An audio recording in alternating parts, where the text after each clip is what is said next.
Drukhari, Dark Eldar, or just elves at Goth Night. Call them what you will, but the spikier varietal of Eldar are finally getting their codex. These Hellraiser enthusiasts have traditionally been a glass cannon, built around the mantra, speed kills. Moving quickly, doing loads of damage, then either flitting away or dying on the spot. Will this book be a real space raid on the meta? Or will it wither and die like so many failed homunculi experiments?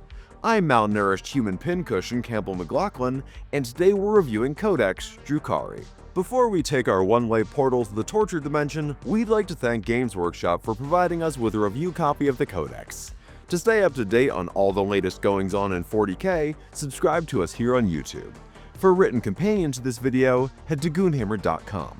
Link in the description. Drukhari are meant to unleash swift, agonizing demises upon their foes, and this book aims to deliver. We think the following are 5 standout features of this book. Depth. Drukhari have access to every cool rule in 40k, from ignore cover to reactive moves to pseudo-lone operative. Each unit is unique and will provide something of value to the faction, making for an army that's truly greater than the sum of its parts. Detachments. The currently popular choices remain strong, but there's some real appeal to all of the detachments in this book. They also avoid locking too much of the roster out, even if they specialize a bit. Deadliness. Lots of offensive improvements to units, including Incubi bumping up to Strength 5 and a scattering of buffs and boosts everywhere. Adaptability. The revised Power from Pain ability gives you a huge amount of choice in how you distribute your resources. Hellions. These Green Goblin glider goers are suddenly the standout unit in the book, getting stronger, faster, and more versatile. Racks are good too, but I didn't have an alliteration for them. Army rules. The basic rules concept for Drukhari hasn't changed. Longtime players will be familiar with Power from Pain, generating pain tokens and becoming empowered, but there are some changes to the rule which will change how the army functions. Power from Pain. Each turn, at the start of your command phase, you gain 1 pain token. You also gain a pain token each time an enemy unit is destroyed or fails a battle shock test. Empowered through Pain. Each datasheet in the Drukhari army has an ability marked Pain. These abilities are triggered by spending pain tokens to empower the unit. Units stay empowered until the end of the phase. When an attached unit is empowered, all of the pain abilities of both the leader and bodyguard units are activated. The change here is that you'll be getting more pain tokens over the course of a game, but you won't start with as many. By gaining a pain token per turn, plus however many you get from destroying or battle shocking enemy units, you're gonna have to pace yourself and make those pain tokens count. There are also a few other ways to get pain tokens, like the Homunculus' Pain Adept rule. Instead of the old one-size-fits-all approach to spending pain tokens, spending those tokens gives you unit-specific bonuses marked in each unit's datasheet. Those abilities also have specific timings, so you'll want to familiarize yourself with what your units do before hitting the board. While this is a big win for flavor and character, it's definitely going to make this army a bit harder to play. We're also yet to see how the loss of those generic rerolls and bonus AP play out across every unit. Some units in the index depended on those generic boosts to do their jobs, Talus Pain Engine, I'm looking at you, but in most cases here, the extra rules and buffs you get from pain tokens more than make up for it. Like Scourges get rerolls on hits when they're shooting, which is exactly what you want them doing anyway. Detachments. There are 5 detachments in this book, and Reaper's Wager is still here from Grotmus, and it's still good.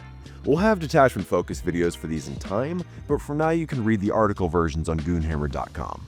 Real Space Raid is an updated version of the Index detachment and is very much improved here, working well with the new pain token mechanics. This detachment gives you pain tokens to start the game based on having Kabalites, Witches, and Racks in your army, along with their corresponding characters. It's going to be very popular as you're rewarded for taking units you'll likely be taking anyway. Sky Splinter Assault is back, and it's basically the same as the Index version, giving you bonuses for disembarking from transports, specifically Lance, and ignores cover.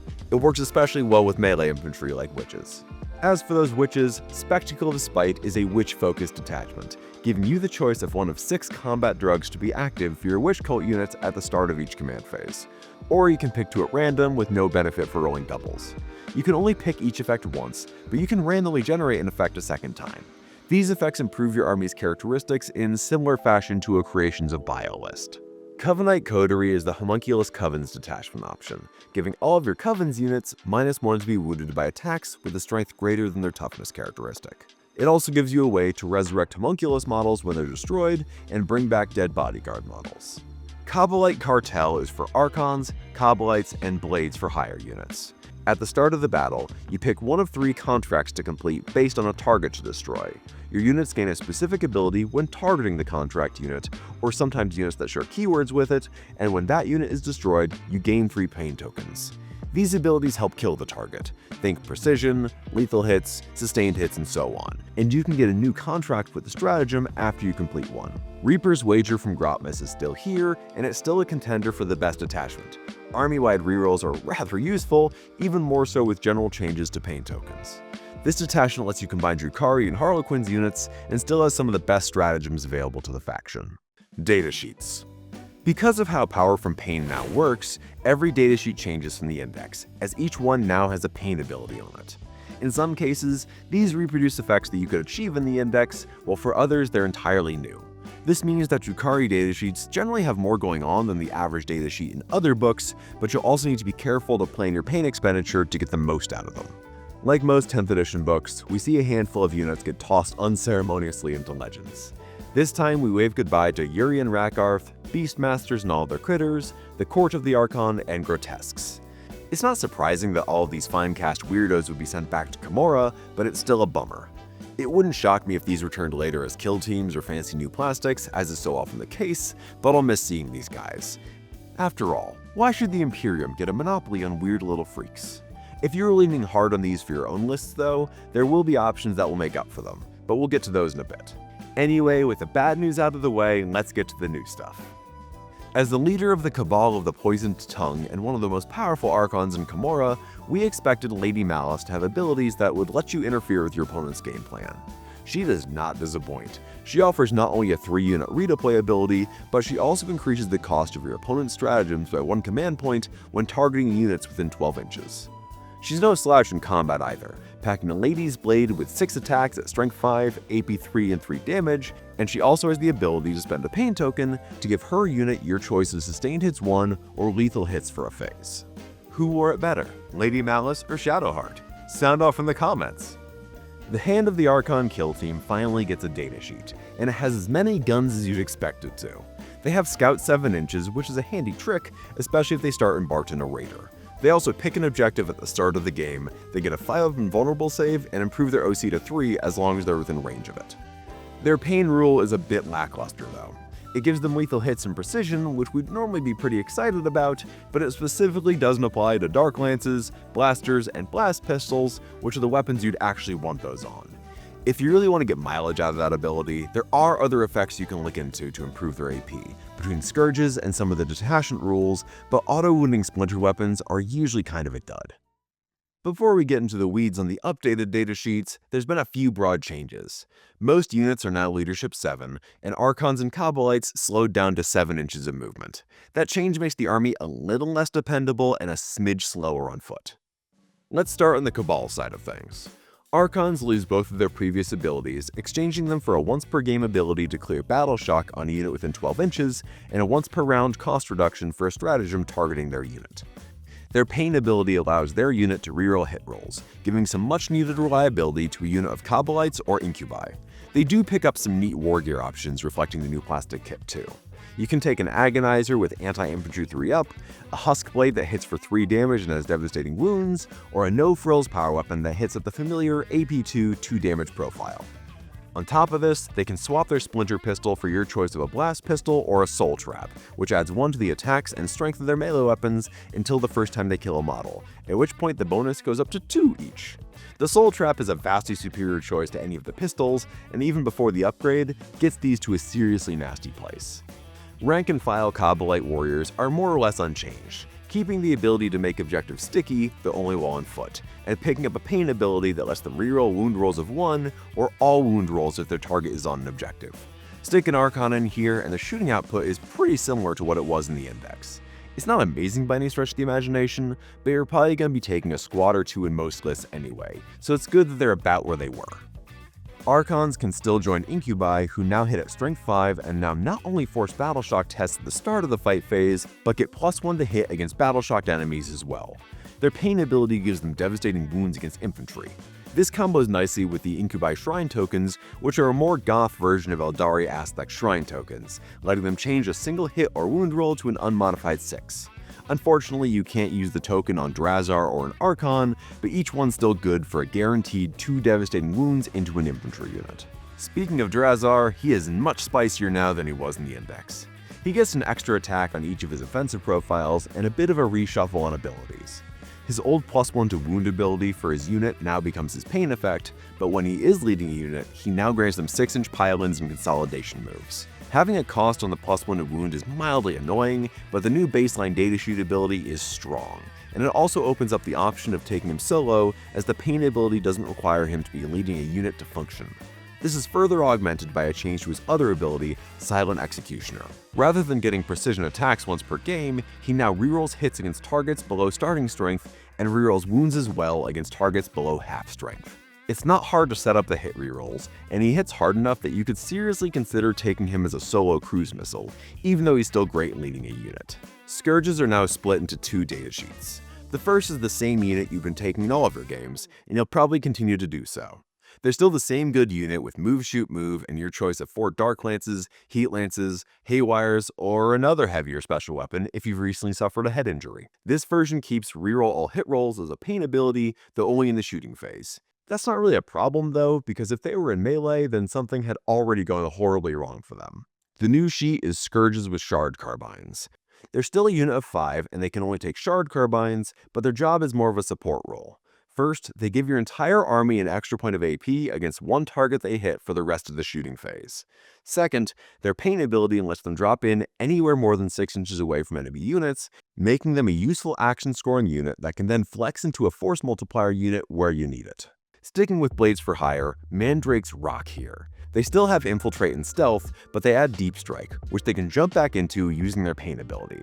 As with several things in this book, that did used to happen for free, but now it's proper Deep Strike and Strat reserves, so you don't need to drop them back down immediately anymore. They also can't be targeted from outside 18 inches, both keeping them safe from a lot of the indirect fire that was killing them, as well as synergizing extremely well with their ability to jump back into Deep Strike. If you're smart about placement, they'll slip through your opponent's fingers all game. Finally, they're a bit more lethal. Both their melee and ranged attacks add some AP, with their shooting now ignoring cover, and their melee gains devastating wounds as well. They're a little pricier than they were at time of recording, but their boosts to survivability, flexibility, and lethality are absolutely worth it. Ravagers get 2 major upgrades. First, their datasheet ability now lets them reroll all hit rolls against targets at starting strength, not just rolls of 1. Second, Disintegrator Cannons might actually be worth taking now, moving to Strength 6 and AP 3, giving them just enough added punch that they could be worth using, especially in the Kabalite Cartel detachment. They also like access to the 18-inch untargetable stratagem in that detachment. You'll probably still run them as Dark Lance gunboats, but it's nice to have more options.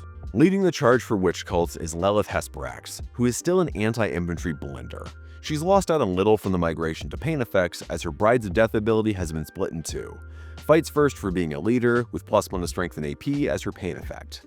The only trade-off for that is that she does now have precision, which gives her an additional role taking down leaders and other units. Like with Drazar, the one silver lining of the pain change is that you could still get a bit more value from taking her solo, as you can still hit that crucial AP-3. Your generic witch cult leader option is the Succubus. She's still dirt cheap and has 7 attacks to anti-infantry 3 up, AP 2 and precision, but at a piddly damage 1. This is augmented by sustained hits 1 when leading a unit, her attacks rerolling hit and wound rolls against character units, and a 1 command point reward if her unit kills a character. She's probably not going to do that on her own without some kind of enhancement, unless she's going at something pretty squishy. Finally, her pain effect gives rerolls to either advances or charges. Since you'll already be empowering witches in the charge phase to get advance and charge, that's effectively a free reroll for a spend you were already doing, so why not? As we mentioned, witches get advance and charge from their pain effect, which is exactly what you want from them. They're substantially nastier than they used to be. The basic models are up to 4 attacks each, and you can now take 4 improved weapons per unit. There's a 5-attack anti-infantry 3-up power weapon for the Hecatrix, and the return of the old witch weapons, now renamed as gladiatorial weapons, each of which is 5 attacks at strength 4 and AP 2. That's a big boost on killing power compared to the Index, and it makes them a bit more than just a Lelith delivery tool. Concentrating the bulk of the killing power into 4 models helps in splitting with a Venom too. It makes it very easy to have an actual scary squad go with Lilith or a Succubus than a cheap objective piece from the other half. Witches are spicier than they were, but Hellions could well be the best unit in the book. They get Lance built in with their Hellglaives, already a big boost, and they supplement that with a Pain ability to get +1 strength and +1 attack, which makes 5 model units frightening and 10 model units terrifying. If that wasn't enough, they get a d6-inch reactive move when enemies end within 9 inches and improve their base saves to 4-up, also gaining the smoke keyword from the Heliarch's Phantasm Launcher. That still gives them grenades too, of course. Lastly, for the cults, Reavers are ultra-fast positional pieces, which can also drop a few mortal wounds somewhere in a pinch. Their base datasheet is pretty much unchanged. They're still speedy bikers that do mortal wounds on a 4-up on a flyover and have 1 nasty melta shot, but those flyover mortals now work when advancing. This is important because their pain ability is a flat 8-inch advance, meaning that if you do desperately need to drop 1 mortal wound on something to finish it off, it's in the danger zone if it's anywhere within about 21 inches of a unit of these. Being able to yeet an OC6 unit 24 inches is also just very strong for mission play.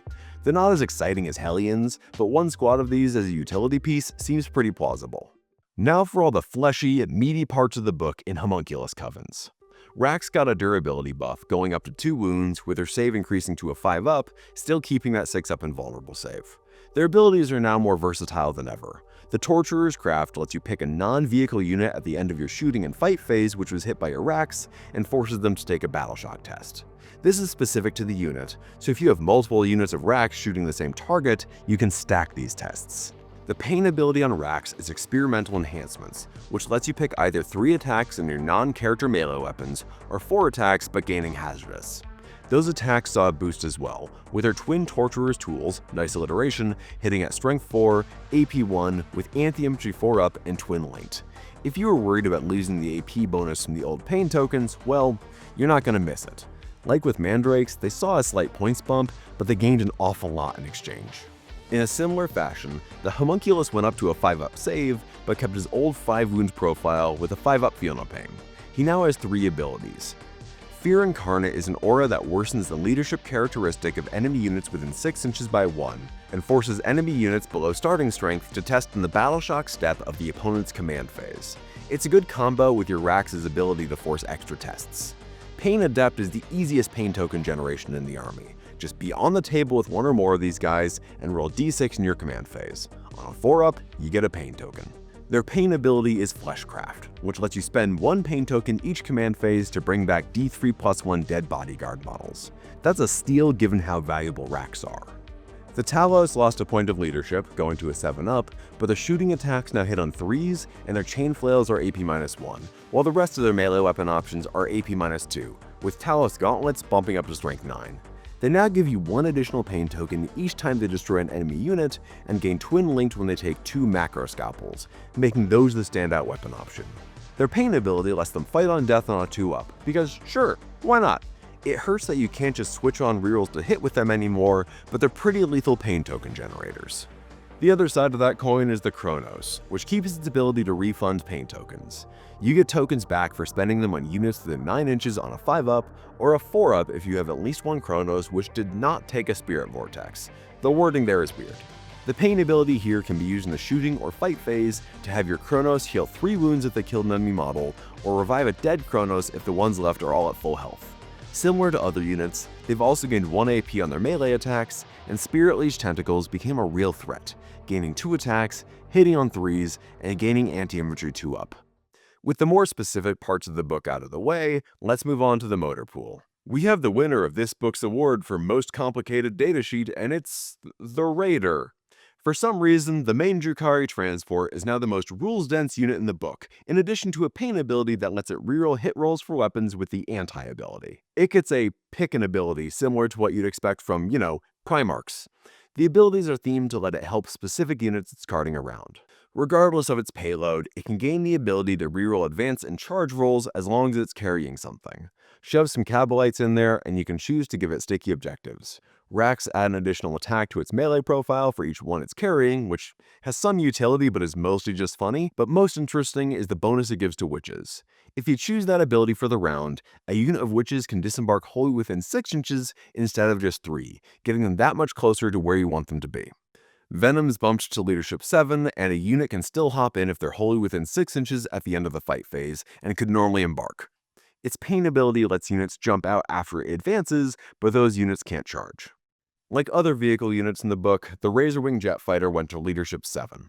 Its Shadowfield missiles improved a bit, going to AP-2, and it still gets +1 to hit against units that can't fly.